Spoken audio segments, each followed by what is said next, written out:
अब हम बात करते हैं जाहिद अहमद से। हमारे कमाल एक्टर हैं, what a phenomenal performer actor, और बड़े सीरियस और कहते हैं ना मायनी खेज ड्रामे जो हैं ये आजकल मैं देख रही हूँ कर रहे हैं। और ये जो नया ड्रामा इनका आप एक्सप्रेस पे देख रहे होंगे, दिल ढूंढता है फिर वही, उसके ऊपर जरा हम बात कर रहे हैं, क्योंकि इसमें डिमेंशिया, अल्जाइमर उसकी बात की है। तो ड्रामा देखा आपने? दिल ढूंढता है फिर वही, फुर्सत के रात दिन बैठे रहे तसव्वुरे जाना किए हुए, ये है पूरा। हाँ, लेकिन ड्रामे में इतना ही है। ड्रामे में थोड़ा सा ही है, दिल ढूंढ रहा है, क्या ढूंढ रहा है? अपनी पहचान ढूंढ रहा है, अपनी जिंदगी, मोहब्बत, अपना हाल, अपना माजी ढूंढ रहा है। क्योंकि ये शख्स जो हस्बैंड है, अली जिनका नाम है, बहुत प्यारी फैमिली है, भूलते जा रहे हैं अपनी ज़िंदगी के बड़े अहम मेमोरीज देखो हमारे लिए कितनी इंपॉर्टेंट है। अगर आप भूलने लग जाएं, और ये हुआ एक ट्रॉमा के बाद, एक एक्सीडेंट के बाद जिसमें उनकी छोटी बेटी की जान चली जाती है, एंड वो जो गिल्ट है उसने ट्रिगर किया ये डिमेंशियन अल्जाइमर इफेक्ट को, कि अब वो इस हद तक पहले छोटी छोटी चीज़ों से भूलना शुरू हुए, और उसके बाद ये कि अपने आप को ही भूलते जा रहे हैं। बहुत तकलीफदेह बात। और यानी इसका मतलब ये कि एक आम आदमी की कहानी है जो मुआशरे में नजर आती है आपको, ऐसा नहीं है कि कोई रिदा बिलाल जो राइटर है उन्होंने बहुत इंपॉर्टेंट उस पर एक मेंटल हेल्थ के ऊपर बात की और इस कंडीशन की बात की, और कैसे ये शख्स जो है जाहिद अहमद ने हमें ज्वाइन कर लिया। अरे जबरदस्त। जाहिद अस्सलाम वालेकुम। मैं ठीक हूँ, बहुत प्यारी performance, what a lovely concept, और कितना अच्छा ड्रामा। बहुत बहुत शुक्रिया, थैंक यू वेरी मच। बिल्कुल, मैं भी अभी लास्ट एपिसोड में एक सीन देख रही थी जिसमें शीशे में देख के अपने आप को डर गए कि ये शख्स कौन है, और चीखने लग जाता है, पैनिक अटैक। ये कैसे, ये इसका बताइए जो सीन आप कर रहे थे, how difficult was this? Nadia, not just this scene, I think this is the most difficult serial of my life. है ना? बहुत अल्हम्दुलिल्लाह डिफरेंट कैरेक्टर्स किए, कॉम्प्लेक्स कैरेक्टर्स किए, लेकिन this has to be the most difficult thing to perform because it's so heartbreaking and it's also something so unusual जो कि you know आप जब एक्टिंग कर रहे होते हैं तो आप अपने अंदर उस इंस्टेंट को तलाश करते हैं, वो नेगेटिव है या पॉजिटिव है, लेकिन जब इस तरह की चीज कर रहे हैं जो कि एक ऐसी बीमारी जिसमें आप अपना आप ही बुला देते हैं, तो वो आप अपने अंदर कैसे ढूंढेंगे? You know, as a performer वो आप कहाँ से इंस्पिरेशन लेंगे, कैसे तलाश करेंगे? So it's been a very difficult journey. और जाहिद मैंने आपको देखा है इससे पहले भी आप इस तरह के ड्रामों में ज्यादा दिलचस्पी लेते हैं। एक और इनका ड्रामा मुझे याद है, नाम याद नहीं आ रहा, एक डुअल पर्सनैलिटी होते हैं, दो लोग होते हैं, ऐसे ही है, तो ये ज्यादा दिलचस्पी आपकी है इस तरह के। तो इस पे जाहिद आपने रिसर्च भी की होगी, तैयारी भी की होगी इस कंडीशन डिमेंशिया के ऊपर, तो किस तरह से तैयारी की फॉर दिस कैरेक्टर? नादिया, मैंने शूटिंग से स्टार्ट होने से कोई 4 महीने पहले अपने फेसबुक पे, अपने लिंक्डइन पे मैंने स्टेटस डाला कि अगर आपके मेरे जितने भी फ्रेंड्स लिस्ट में लोग हैं, उनकी फैमिली में या उनके जानने वालों में अगर किसी को डिमेंशिया है और वो भी यंग एज स्पेसिफिकली, तो मुझे ज़रूर बताएं। तो मुझे बहुत सारे लोगों ने अपने एल्डर्स का बताया, उनकी वीडियोस भेजी, कईयों के पास मैं गया, उनसे फ़ोन पे बात की, बिकॉज मैं देखना चाह रहा था कि जब इंसान को डिमेंशिया हो जाता है तो उसकी छोटी छोटी बारीक हरकतें कैसी होती हैं ना, उनकी आंखों में क्या होता है खास तौर से। So I was very lucky and blessed कि मुझे बहुत लोगों ने अपनी वीडियोस भेजी। ये चैलेंज ये था कि ये डिमेंशिया यूजुअली होता ही ओल्ड एज में है, लेकिन ये जिस चीज़ की कहानी है वो फ्रंटोटेम्पोरल डिमेंशिया पे है, FTD, which can happen to anyone starting from their 40s. सो उसकी मिसाल भी बहुत कम मिली। हाँ, यूट्यूब पे मुझे बहुत कंटेंट उसका मिला of people going through this age. So yeah, that's how I did some preparation for this role. अच्छा, ये आज इस मुआशरे में इसलिए भी रिलेट ये कर सकता है क्योंकि डिमेंशिया तो खैर है, लेकिन डिप्रेशन भी देखे ना इस मुआशरे में कितना आ गया। फैमिली लाइफ में हस्बैंड का अलग एक डिप्रेशन का लेवल है, जॉब नहीं है, नहीं। मैं आपके इंटरव्यूज भी मैंने देखे हैं जाहिद, आप खुद भी डिप्रेशन के इस फेज से गुजर चुके हैं, और वो जो आपकी लाइफ जर्नी रही है वो बड़ी स्ट्रगल भी आपने की है एक वक्त में। तो यकीनन ये ड्रामा करते हुए वो सारी चीजें भी आपने ज़ाहिर उससे तजुर्बा से फायदा उठाया होगा उससे यकीनन। डिप्रेशन बहुत काम आती है इस तरह की चीजों में, सही कह रहे हैं आप। किस जैसे वो कहते हैं ना, जिस शायर में भी सबसे ज्यादा दुख हो उसकी शायरी में नजर आता है वो। सो एक एक्टर की जिंदगी में बिल्कुल सही कह रहे हैं आप, all of these things play a important part. लेकिन डिमेंशिया जैसे आपने शायद इसमें भी देखा हो, ये इसके फादर को भी दिखाया था है। So it's more of a inherited disease. Inheritance में अगर आपके हैं तो चांस बढ़ जाता है, बट यस ओवरऑल स्ट्रेस जो है वो it's a killer for the brain. और किसी इंसान की जिंदगी में अगर इनहेरिटेंस में कोई डिजीज हो भी, लेकिन वो स्ट्रेस लेता है तो वो चीज ट्रिगर उसको ज्यादा करती है। सो या you're right in some respects. He's going through the loss of his daughter. ये हमने पहले एपिसोड में देखा था। एक बेटी भी है जो मर चुकी है। तो उसका कितना उसमें जो रीजन अगर इसका देखा जाए कि इसको डिमेंशिया, एक वो हम कंफ्यूज थे कि भी जेनेटिक है, वो ट्रॉमा है बच्ची का, वो वजह है, या इसका वर्कलोड है, स्ट्रेस है, क्या वजह क्या बनी इसके केस में? It's both, Nadia. It's both things. It's genetic. It's also being triggered by all these factors. और उन सारी चीजों ने एक्ट करके और जल्दी ऑनसेट कर दिया है। शायद इसको थोड़ी ओल्ड एज में होना था क्योंकि जीन्स में है, लेकिन the death of the daughter has triggered it to occur much quickly. So it's combination of both things. जी, तो ये सारी अच्छा जाहिद मुझे ये बताएं कि कुछ चीज़ें ऐसी होती है ना कि एक्टर की जब हम बात करते हैं तो उसकी ऑब्जर्वेशन की हम बात कर रहे होते हैं कि बहुत अच्छी होनी चाहिए। ज़िंदगी में जो मसाइल आते हैं, परेशानियां आती हैं, दुश्वारियां आती हैं, तो आप यानी कौन सा इमेज पसंद करेंगे एज एन एक्टर अपना? एक ऐसा हीरो जिसने स्पेक्स भी लगाए हुए हैं, जो वेल ड्रेस्ड भी है, जो ऐसे लुक दे रहा है तो कैमरा नजर आ रहा है, लाइट्स आ रही है, या फिर आप एक ऐसे किरदार अदा करना चाहेंगे जो मुआशरे से रिलेट करते हैं? अगर एक फादर का कैरेक्टर है तो फिर वो आम आदमी जो एक फादर अपने मसाइल हल करता है या जिस तरीके से जूझता है वो करना चाहेंगे आप? इन दोनों को कंबाइन नहीं किया जा सकता। हाँ बिल्कुल, ये कमर्शियल भी तो होना चाहिए नहीं? Ideally तो yes, I would want to do both because you see, doing any one thing बार बार, चाहे वो जितनी भी different हो, it gets boring, और जी क्योंकि आप अगर नादिया ने भी बेतहाशा काम किया, आप अग्री करेंगे नादिया, अगर आप चैनल्स के साल के प्रोग्रामिंग को ले तो उसमें शायद एक से दो ऐसे होंगे जो प्रोजेक्ट्स जो के किसी सब्जेक्ट बेस्ड हो। बिल्कुल वेरी रेयर। जी हेलो जी जाहिद, आपकी सारी आवाज नहीं आ रही, आप बिल्कुल सही कह रहे हैं। एंटरटेनमेंट ज्यादातर एक जैसे होते हैं, लेकिन जाहिद फिर भी हैविंग सेड दैट जब हम कोई डिफरेंट कॉन्सेप्ट पे काम करते हैं तो उस तरह के क्या नंबर्स भी अभी आज के जो लोग हैं, जो व्यूअर्स हैं, वो देख रहे हैं, वो नंबर्स मिल रहे हैं? क्योंकि ज़रूरी है कि ड्रामा सक्सेसफुल भी उतना हो, व्यूज़ भी आए, रेटिंग्स भी आए, वो तो है ना प्रेशर। तो इस ड्रामे के साथ आर यू हैप्पी कि जो लोगों का जितना रिएक्शन आया, जितने व्यूज़ आए हैं, या नहीं और ज़्यादा होने चाहिए थे? यार I cannot worry about numbers. That's not my job. That's the job of the makers.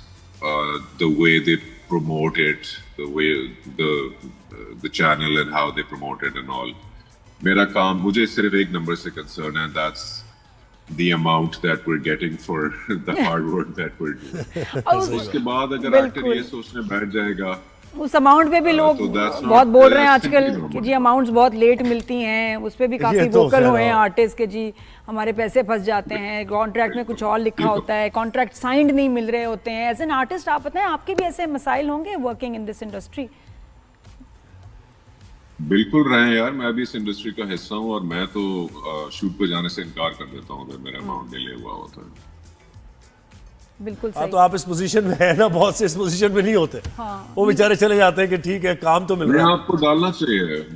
No क्या कर लेंगे आप? कौन सा चैनल? लेकिन जाहिद वो जो आखिरी चेक मिलना है ना काम खत्म होने के बाद, वो फंस जाता वो है। फंस जाएगा। पहले तो मैं भी ठीक है ये कहती हूँ कि जी हाँ कहाँ चेक मिलेगा, तो जब वो जो आखिरी चेक है वो फंसता है, मेरा फंस गया, फंस गया एक। अब उसको क्या करें, उसको कैसे निकालें, काम हो गया, अब आपके पास कोई लेवरेज भी नहीं, फिर क्या करें।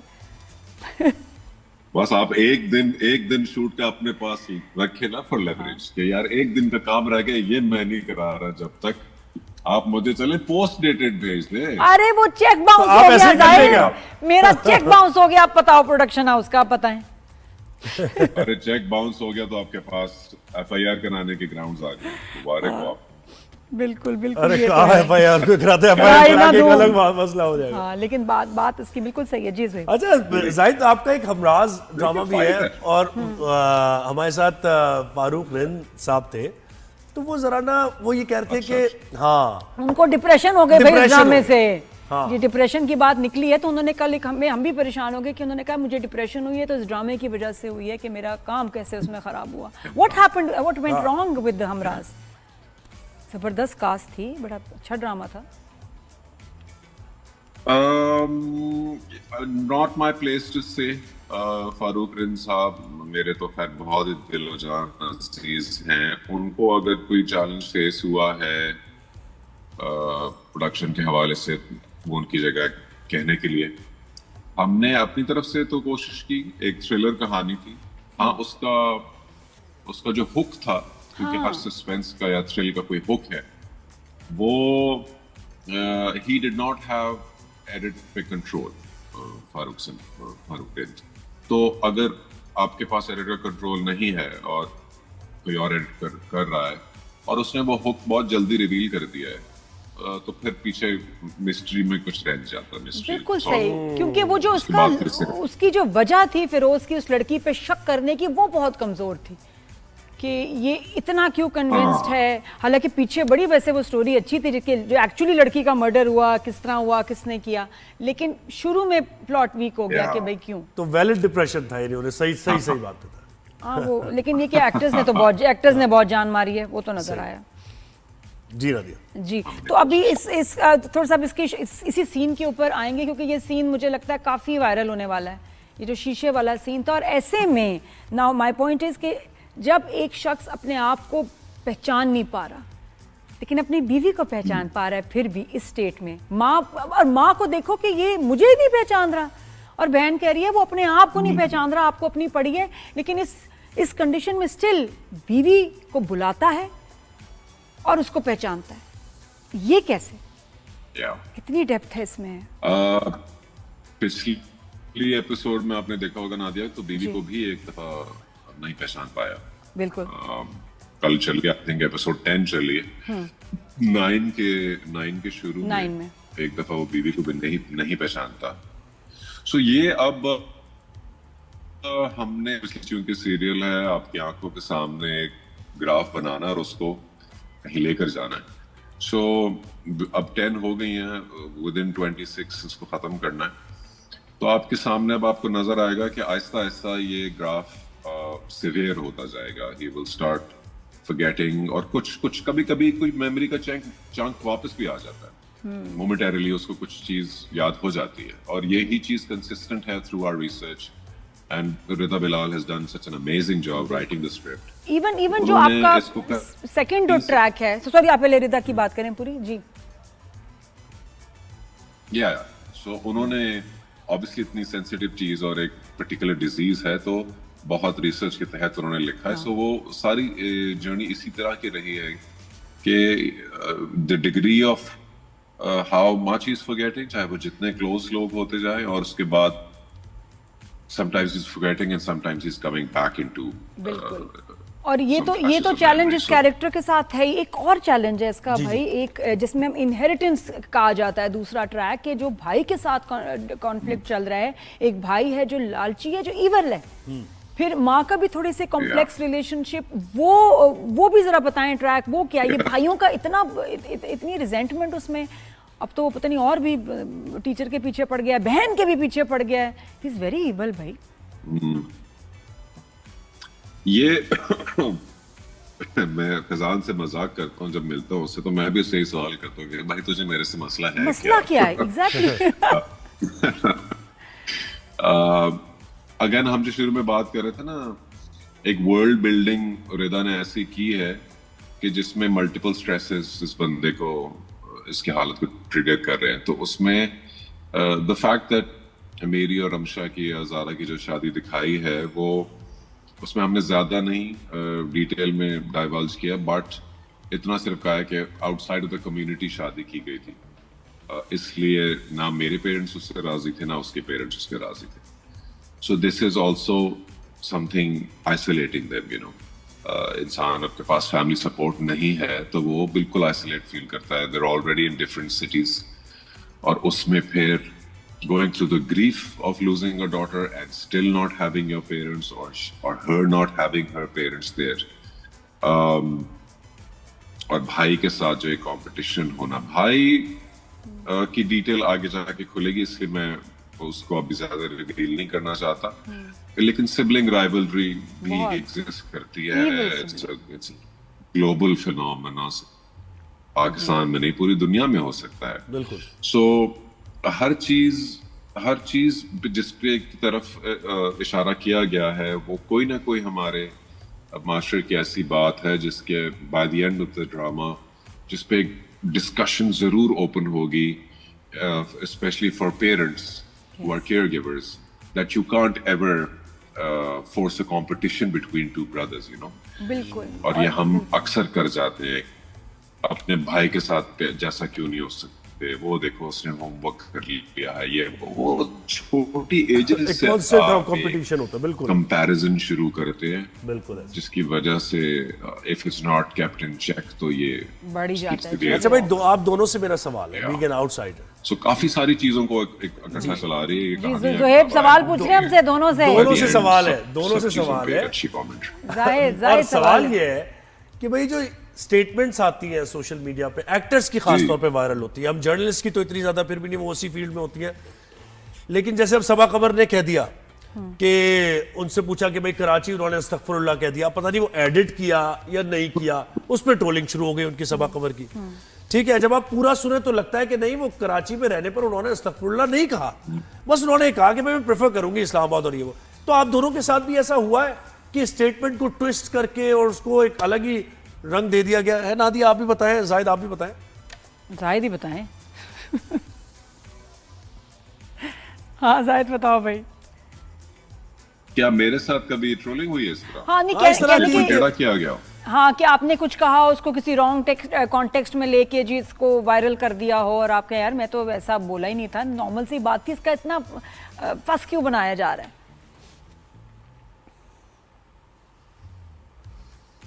इस हद तक नहीं हुआ जितना अभी इस मिसाल में हो रहा है, लेकिन अब ये आपसे कह रहे हैं ये अब ज्यादा होना शुरू हो गया है। पेजेस और ब्लॉग्स बिला वजह सेंसेशनलाइज करने के लिए इस तरह चेंज कर रहे हैं, तो कर लें। सब चैंपियन इंसान है, उसको फर्क नहीं पड़ता इन चीजों से। उसकी अगर ट्रोलिंग हो भी गई या बात ज्यादा हो रही है तो सो व्हाट, यू नो। सही। अच्छा, तो अभी no news is bad news. अब आगे इस कैरेक्टर का क्या फ्यूचर है, कि अगर ये कंप्लीटली अपने आप को भूल जाता है और डार्कनेस में चला जाता है बिल्कुल, तो क्या इसको घर वाले संभालेंगे या इसको कहीं स्पेशल केयर में दाखिल कराना पड़ेगा? क्या होगा? बिकॉज ही इज यंग और इतनी बीवी से प्यार करती है, इसको आगे क्या होगा? ये तो आपको देखना पड़ेगा नादिया, ये तो देख कर जानेंगे आप। देख कर जानेंगे, बिल्कुल ही। मैंने ना कहा कि कहानी खोल दो। लेकिन अच्छा, ऐसे होता क्या है वैसे नॉर्मली? ऐसे पेशेंट्स जो हों फिर उनके साथ क्या होता है? फैमिली ख्याल रख पाती है नहीं, या प्रोफेशनल केयर हो? यही तो चॉइस, यही इन्हीं चॉइसेस को देखा जाएगा आगे चल के कि क्या करना है। अभी आप देखें कि he is unable to work, so very soon Ramsha will have to worry about money. और अभी तक हमने जितना दिखाया है, they are not concerned about, और इसमें वाइफ की सपोर्ट भी बड़ी अहम है। होगी, देखना कि वो किस तरफ जाती है, और वो अपने आप को अक्सर तैयार cases में कर ऐसा रही होता है है जिंदगी के लिए कि मैंने अगर ब्रेड विनर बनना है तो मैं काम करूं, तो मैं फ्रोजन गुड्स का कर लूं, फूड का, लेकिन मैं टाइम नहीं दे सकती, बच्चे को भी टाइम देना है, मियाँ को भी जरूरत है, कैसे करें? वो सिंसियरिटी भी फिर देखी जाएगी, वो टेस्ट है उसका भी। अच्छा, और ज़ारा नूर के साथ ज़ारा नूर के साथ काम करना कैसा रहा एक्सपीरियंस? तालियां बजाने का दिल चाहता है उसके साथ काम करके। She is a Fine. Wonderful actress. ये हमारा पहला प्रोजेक्ट है साथ, और बड़ी मुझे एकदम से वो फीलिंग आई ना कि आप किसी के साथ काम करते तो आपको लगता है कि यार पहले क्यों नहीं किया कभी काम। So she is an absolutely brilliant actress and so fun to be with on set. और मैं अक्सर ये कहता हूँ, जैसे मैंने अभी शुरू में भी कहा, कि मेरे लिए शायद मुश्किल ड्रामा था करने का, लेकिन इसके लिए ज़ारा के लिए आई बिलीव ज़्यादा मुश्किल है इस पूरी कहानी को, उसको जस्टिस करना। और उसकी वजह यह है कि आप एक इंसान भूलना शुरू हो गया है। एपिसोड लिटरली वन से हमें दिखाया छोटी छोटी चीजें भूल रहा है, और वो सिर्फ आगे भूलता ही जाएगा। तो मेरा तो एक वो पैटर्न बन रहा है, और जब मैं भूल जाता हूँ तो मुझे नहीं पता कि मैं भूल गया। I've not realized that I'm forgetting. But Zara has to react to that and obviously react differently every time. So उसका जो ग्राफ है वो बर्दाश्त से और फिर कराहट से और चिड़चिड़ापन से कहाँ से वो किस मुख्तलिफ रंग को इख्तियार करता हुआ उसका ग्राफ जाएगा towards the end of the कहानी। बहुत मुश्किल काम है उसका। और जाहिद मुझे बताएं कि आप एज एन एक्टर मुझे बताएं कि आपकी क्या किस तरीके से आप एक कैरेक्टर में रहने के लिए क्या करते हैं एफर्ट्स, जब कैमरा रोल होता है तब आप उस कैरेक्टर में आ जाते हैं। बहुत से एक्टर्स हमने देखे कि जब तक प्रोजेक्ट चल रहा होता है तो वो उसी कैरेक्टर में रहने की ऑफ द सेट या घर में आके भी तो वो इफेक्ट रहता है वो उसका। याद रहे। आपकी क्या स्ट्रेटजी होती है? जिसकी आप बात करें उसको मेथड एक्टिंग कहते हैं, कि आप कैरेक्टर ही में रहें, उससे बाहर ना आए। लेकिन मैं ऐसा नहीं कर सकता भाई। मैं जैसे कैरेक्टर्स करता हूँ, मैं अपना एक सर फाड़ लूं अगर मैं उन कैरेक्टर्स में रहूं। तो I am an switch on switch off actor. Scene हुआ, शूट खत्म हुई, खत्म, वहीं पे उसका हंसी मजाक किया और घर वापस आ गए। इसको मैं सवार नहीं करता चीज़। बहुत जरूरी है, वरना घर वाले तंग हो जाएं भाई। कंटिन्यूटी में रहना पड़ा एक फिर तो जब भी ड्रामा चलता है मूड ऑफ हो जाता है। अच्छा, अभी आयजा खान के साथ भी काम किया, ज़ारा के साथ भी, कुछ इनकी आदतें बताएं बड़ी जबरदस्त, क्योंकि इतना वक्त गुजरता है साथ में जब आप ड्रामा कर रहे होते हैं। तो आयजा का काम का अंदाज, कोई इनकी अजीब आदत, एंड ज़ारा की भी।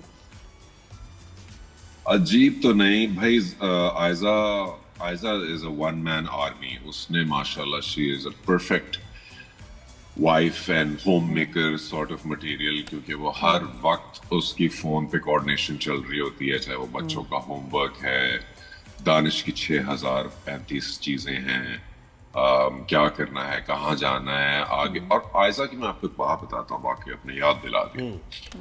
आयजा पहली बंदी देखी है मैंने जिसकी, इनफैक्ट पहली आर्टिस्ट शायद, उसके पास ना स्क्रिप्ट होती है पूरे ड्रामे की, जो कि उसका अपना एक बनाया हुआ तमाम एपिसोड्स को जोड़ के ना इतना मोटा एक स्क्रिप्ट होता है पूरा। बिकॉज 20-25-30 एपिसोड्स का स्क्रिप्ट हम साथ कैरी नहीं करते, एक्टर को भी कैरी नहीं करता। आप सेट पे जाते हैं, आपको सीन निकाल के दिया जाता है, वो उन्हीं का स्क्रिप्ट होते हैं, आप उसमें से पढ़ लेते हैं। आयजा के पास सारे स्क्रिप्ट खुद होते हैं, और वो स्क्रिप्ट का जो पलंदा है इतना बड़ा, वो भरा हुआ होता है पोस्टिट से, कोई ना कोई रेड ब्लू ग्रीन वाले जो टैग्स होते हैं, स्टिकी नोट्स होते हैं, वो भरा हुआ होता है तैयारी। और ये मैं बता रहा हूँ फर्स्ट डे ऑफ शूट से पहले की एक कहानी है। मतलब फर्स्ट डे आई है और उसमें पहले से ये पहले से तैयारी हुई तो भी है। Excellent, very good. सो आप जो देखते हैं ना कि आयजा की, इवन जैसे अगर हम राज की एग्जांपल ले लें, उसकी हर सीन में, पर्टिकुलर सीन में उसकी लुक जो है, उसका ड्रेस जो है, उसका मेकअप, उसका हाथ बालों का स्टाइल, भाई वो बंदी इतना प्री वर्क करती है, तैयारी करती है वो, इट इज अनबिलीवेबल। और वो मुझे बता रही थी कि मैं हर दफा उसका देख के शॉक होता था, कहती कि मैं बहुत अरसे से ये कर रही हूँ। सो वो इसलिए चीज नजर आती है, कोई भी इंसान, वैसे माशाल्लाह वो खुद भी बहुत प्यारी है, लेकिन एक मेहनत, पैशन एफर्ट मांगती है और कंसिस्टेंटली आप करना, ये बहुत अच्छी में बात। This is what makes you a star. जी, बहुत शुक्रिया जाहिद अहमद, आपने वक्त दिया। थैंक यू जाहिद, और वी एंजॉयिंग द ड्रामा।